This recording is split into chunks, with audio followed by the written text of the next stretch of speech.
करना सिखाया था अल्फाबेट में कैसे करते हैं। जैसे मैं आपसे कहूं प्लस माइनस कैसे करना है, जरा ध्यान से सुनना। मैं आपसे कहूं t+2 करो, बताओ क्या आंसर आएगा। मैं आपसे कहूं t+3 करो, बताओ क्या आंसर आएगा। अगर मैं आपसे कहूं t+5 करो तो क्या आंसर आएगा। अगर मैं आपसे कहूं t+10 करो तो क्या आंसर आएगा। हाँ जी, तो भैया हम जानते हैं कि t का जो प्लेस होता है वो होता है 20। भाई अंग्रेजी वर्णमाला में जो t है वो 20वें स्थान पर आता है। तो 20 और 2 22, और 22वां अक्षर क्या होता है, 22वां अक्षर होता है v, है ना। 20 और 3 23, 23वां अक्षर क्या होता है, 23वां अक्षर होता है w।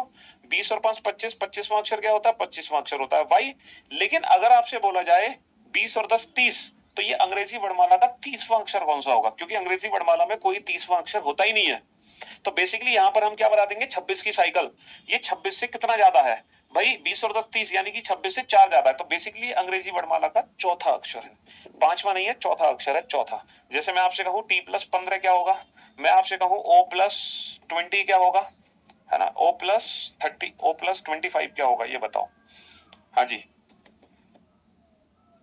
मधुकर सर, ये जो यूपीएससी 35, तो बेटा अंग्रेजी वर्णमाला 26 से कितना ज्यादा, 26 से 9 ज्यादा, तो ये अंग्रेजी वर्णमाला का 9वां अक्षर होगा, है ना। 15 और 25 कितना होगा, 40, 40 यानी कि 26 से कितना ज्यादा है ना।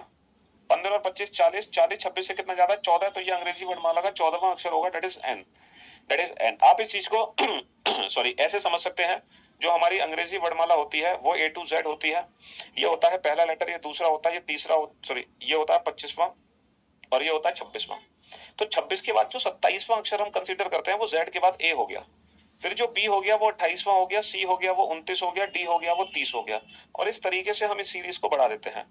तो हमने देखा कि जैसे हमें 29वां अक्षर निकालना है, तो बेटा 26 से कितना ज्यादा है, 3 ज्यादा है, तो 26 से 3 ज्यादा है, 26 से 3, 29वां अक्षर 26 से 3, तो ये तीसरा अक्षर है, डेट इज C। देखो 1 2 3, ये तीसरा अक्षर है C।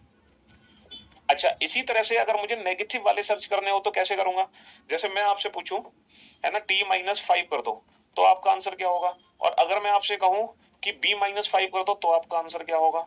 तो भाई साहब 20 में से जब 5 घटाओगे तो 15 आएगा, 15वां अक्षर होता है o। लेकिन जब दो में से 5 घटाओगे तो -3 आएगा। अब जो -3 है वो कौन सा अक्षर है।